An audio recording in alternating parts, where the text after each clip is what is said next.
Hello guys. आज की movie की शुरुआत करते हैं। ये मूवी है एक किताब के इर्द-गिर्द जो बहुत ज़्यादा ही कर्स वाली है। मूवी की शुरुआत में हमें एक लड़की प्रिया दिखाई देती है जो कि अपनी दोस्त की डोरबेल को बजाई जा रही है। हम देखते हैं कि उसकी दोस्त जिसका नाम उमयाल है, वो अपना गेट नहीं खोलती। फाइनली वो उसे रिंग करती है और वो दरवाज़ा खोलती है। तभी हमें पता चलता है कि उमयाल का ब्रेकअप हो चुका है और ये दौर चल रहा है कोविड-19 का, जब हर तरफ अफरा-तफरी का आलम है और हर कोई अपने घरों में बंद है। उसी के दौरान हम देखते हैं कि उमयाल अपना टाइम स्पेंड करने के लिए बहुत सी किताबें पढ़ती है। तभी अपनी दोस्त प्रिया के कहने पे वो अब उसके भाई की खरीदी हुई लाइब्रेरी में चली जाती है।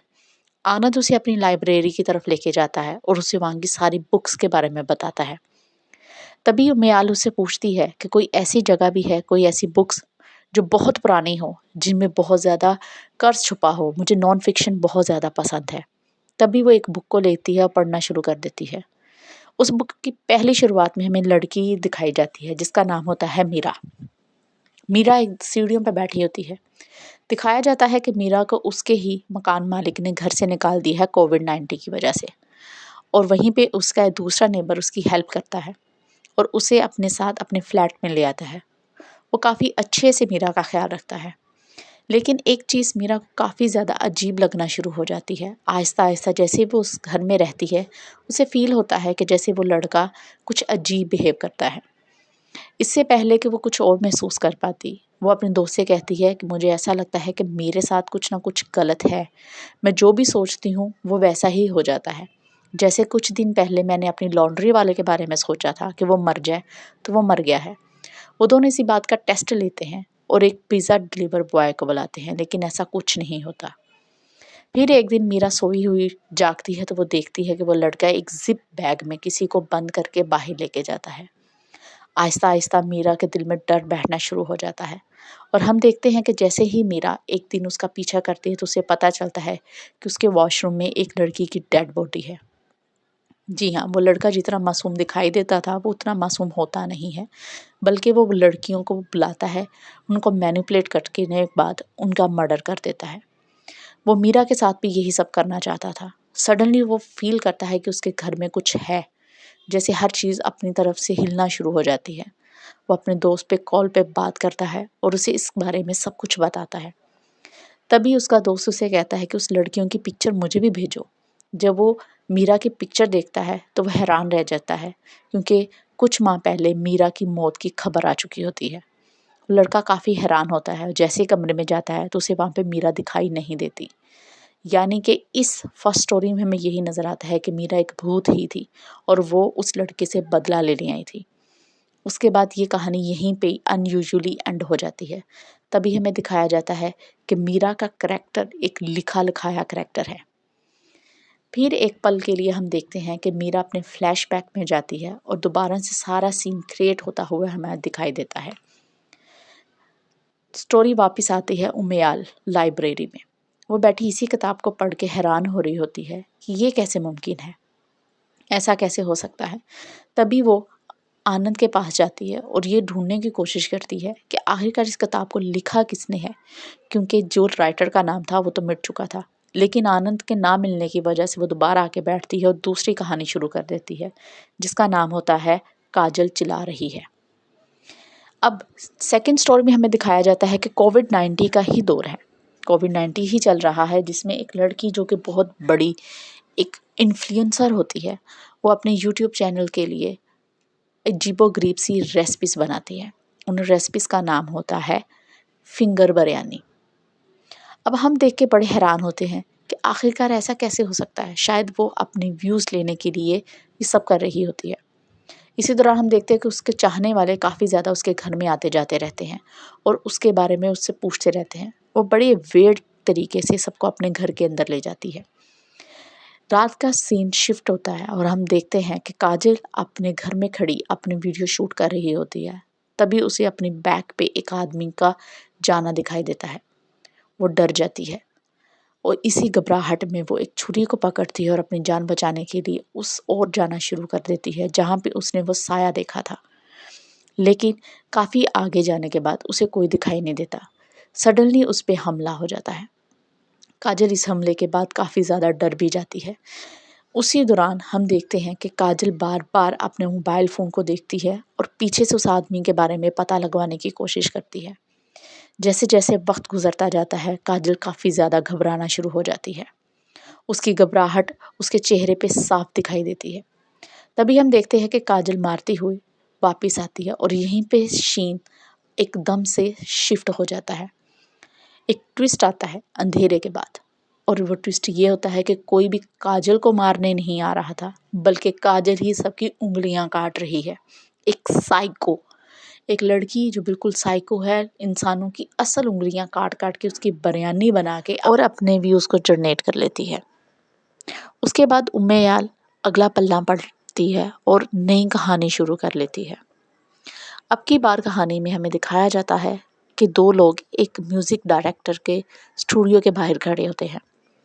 देखने में पता चलता है कि वो लड़की एक सिंगर बनने के लिए आई है। जैसे वो दरवाज़ा खोलते हैं, उनके सामने एक अजीब-गरीब सा आदमी खड़ा हो जाता है, जो काफ़ी भद्दा दिखाई देता है। वो म्यूज़िक डायरेक्टर उन्हें काफ़ी ज़्यादा इरिटेट करता है और इसी इरिटेशन के दौरान ही लाइट चली जाती है। इस दौरान भी उनके साथ कुछ अजीब होता है। पता चलता है कि उनके आस-पास बहुत सी सुपर पावर्स हैं। कोई भूत हैं जो उन्हें सिर्फ़ तंग करते हैं। ये इन सबको नुकसान तो नहीं पहुंचाते, लेकिन फिर भी ये काफ़ी ज़्यादा डिस्टर्ब हो जाते हैं और वहाँ से भाग जाते हैं। अगले दिन वो आदमी जो लड़की को लेने के गया था वहाँ पे, उसे पता चलता है कि उस म्यूज़िक डायरेक्टर की मौत हो चुकी है। और ये काफ़ी ज़्यादा डरावनी बात होती है कि वो जितने भी भूत वहाँ पे दिखाई दे रहे थे, वो सबके सबकी तस्वीरें मरे हुए लोगों में शामिल हो जाते हैं। पहले पहल तो उम्मेयाल इसको पढ़ के हंसती है, लेकिन एकदम से उसके दिमाग में एक चीज़ क्लिक करती है, और वो ये कि ये सारे के सारे इंसिडेंट कोविड-19 के दौरान हुए हैं। ये किताब तो तकरीबन 100 साल पहले ब्रिटिश दौर में लिखी गई थी। तभी उम्मेयाल सर्च करती है तो उसे एक-एक करैक्टर के बारे में हकीकत पता चलती है कि वाक़ई में एक मीरा नामी लड़की भी थी, जिसकी मौत सडन हुई थी। फिर उसे ये भी पता चलता है कि बहुत कुछ ऐसा हो चुका है, जो इस कहानी में हुआ है वो पहले ही कहीं न कहीं बीत चुका है। वो लड़की जो जनरेट करती थी अपने व्यूज़, वो लड़की की भी मौत ऐसे ही हुई थी, क्योंकि वो साइको थी। अब कहानी आगे बढ़ती है तो हमें 2 दोस्त दिखाई देते हैं। इन दोनों दोस्तों को पीने का बहुत शौक होता है और इसी शौक के चक्कर में वो बंद बार में चले जाते हैं, क्योंकि कोविड-19 में हर तरफ हर चीज़ बंद थी, गैदरिंग बंद होती है। इसलिए जैसे वो वहाँ पे जाते हैं, उन्हें एक अजीबो-गरीब सी आवाज़ सुनाई देती है। कभी उन्हें कोई सरकटा आदमी दिखाई देता है, तभी उसी दौरान उनके सामने अजीबो-गरीब सी मखलूक आ जाती हैं, जो उनके सामने बहुत सी शराइत रखती है। जैसे ही वो उस लड़की से कहते हैं कि हमें सिर्फ़ शराब की बोतलें दे दो, तो वो उनसे कहती है कि मेरी शर्तें मान जाओ, तो मैं तुम्हें 1 बोतल लेके जाने देती हूँ। तभी हमें पता चलता है कि वो किसी दूसरे एलियन से आई हुई लड़की होती है और यहाँ पे आके वो सिर्फ़ और सिर्फ़ इमोशन सीखती है।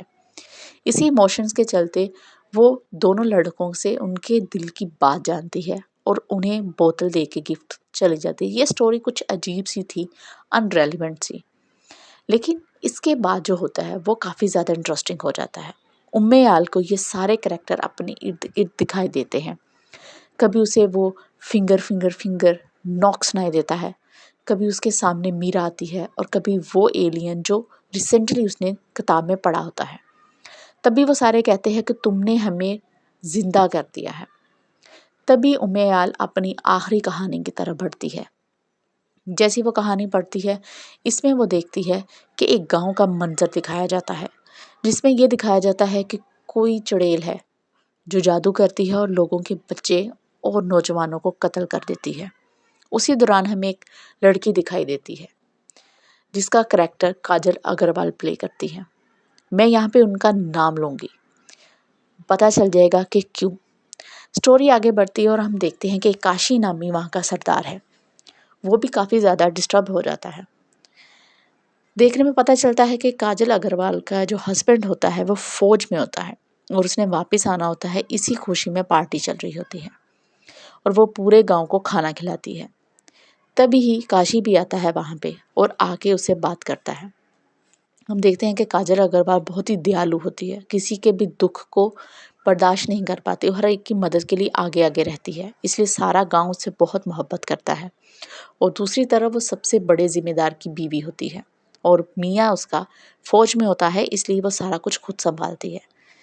तभी हमें दिखाई देता है कि दरअसल इस लड़की यानी कि काजल अग्रवाल एक किताब लिखती है और वो उस किताब में वो कुछ लिखती है जो वो विजुलाइज्ड करती है। वो कहती है मैं आंखें बंद करती हूँ, जो मुझे दिखाई देता है मैं सिर्फ वो लिखती हूँ। तभी काशी कहता है कि तुम मेरे बारे में बताओ।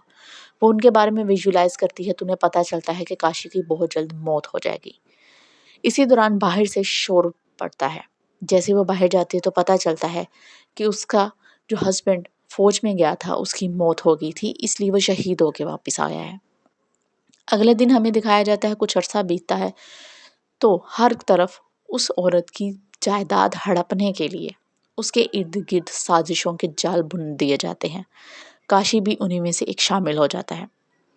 तभी हम देखते हैं कि सारा का सारा इल्ज़ाम वो लोग उस औरत पे लगा देते हैं। काशी को बताया जाता है कि वो दरअसल एक जादूगर नहीं है, उसके पास ये पैसा इसलिए आया है क्योंकि वो जादू करती है और सबके सामने अच्छा बनती है। तभी एक तांत्रिक बाबा को बुलाया जाता है ताकि वो उसके अंदर से उस भूत को निकाल दे। तभी वो बताता है कि दरअसल जब ये पैदा हुई थी, ये तब से ही ऐसे विजुलाइज करती है। पहले पहले इसके सारे के सारे विजुअल बहुत अच्छे होते थे। आहिस्ता आहिस्ता वक्त गुजरने के साथ साथ बहुत ज़्यादा क्रूल होना शुरू हो गया है। इसके लिए एक ही है कि इसकी ज़बान काट दी जाए और ये पूरे गांव की सेवा करे, तभी इसकी रूह दोबारा से अच्छी हो जाएगी। मूवी आगे बढ़ती है और हम देखते हैं कि उसकी ज़बान काट दी जाती है और बेचारी चुपचाप मंदिर में पड़ जाती है और सारे के सारे पैसों पे अब गांव वाले कब्जा कर लेते हैं। मूवी थोड़ी सी आगे बढ़ती है तो हमें पता चलता है कि दरअसल सारा साजिशी उसका देवर था। उसके देवर ने उस बाबा को भी बुलाया था और उसके मुलाजिम के हाथों भी बेवकूफ़ बनाया था। जैसे ये बात काशी को पता चलती है, वो काशी को भी कत्ल कर देते हैं और उसका इल्ज़ाम सारा का सारा काजल अग्रवाल पे लगा देते हैं। हर कोई अपने बच्चों को और मर्दों को बचाने के लिए उसकी बलि देने को तैयार हो जाता है। उसे सरेआम कोड़े मार दिए जाते हैं। यहाँ पे मैंने जैसे कहा था कि मैं इन्हें काजल अग्रवाल कह के बुलाऊंगी, क्योंकि यहाँ पे सबसे बड़ा ट्विस्ट आता है। जैसे ही इसकी मौत हो जाती है, वैसे ही दूसरी तरफ उम्मे अयाल को भी कुछ अजीब महसूस होता है कि जैसे सारे के सारे करेक्टर्स उसे मारने के लिए आ रहे हैं। दूसरी तरफ हम देखते हैं कि वापस उसी मूवी में जाया जाता है, उसी किताब के अंदर, जहाँ पे उस लड़की यानी कि काजल अग्रवाल का कत्ल किया जा रहा था। काजल अग्रवाल पे बहुत से लोग पत्थर मारने की कोशिश करते हैं, उसे मारने की, लेकिन किसी का भी निशाना नहीं जाता सवाए उसकी अपनी बेटी उम्मे अयाल के। उसकी बेटी उस पे पत्थर मारती है जो उसके दिमाग पे लगता है और वो फौरन मर जाती है। दूसरी तरफ दिखाया जाता है कि सब लोग रात को बैठे नशा कर रहे होते हैं, तभी उसकी आत्मा आती है और सबको मार दी जाती है। दूसरी तरफ जैसे ही उम्मेयाल इस किताब को बंद करती है तो उसे ऐसा लगता है जैसे सब उसे मिलके मार रहे हैं। वो वहाँ से भाग जाती है। तभी उसकी दोस्त प्रिया उसके घर जाके उसे बताती है कि उसके भाई ने उसे कुछ पेजेस दिए हैं। कितनी अजीब बात है कि तुम्हारा नाम भी उम्मेयाल है। यहाँ पे कहानी का ट्विस्ट होता है कि दरअसल ये जो लड़की उम्मे अयाल है, ये उस औरत का दूसरा जन्म है और उसने 100 साल पहले जो कहानियाँ अपने विजुलाइज करके लिखी थी वो हकीकत थी। उसने तकरीबन 100 साल पहले कोविड-19 का दौर इमेजिन किया था या उसे कहीं ना कहीं से इसके बारे में पता चला था। उसने जो विजुलाइज किया उसने वो लिखा और कोविड-19 के दौरान वो सब कुछ सच हो गया। तभी उम्मे अयाल अपने बारे में भी एक ऐसे ही लिखती है कि अभी एक क्लोन आके मुझे मार देगा। और ठीक ऐसा ही जैसे ही प्रिया बाहर निकलती है, एक क्लाउन उसके सामने आ जाता है और यहीं पे इस मूवी का एंड हो जाता है।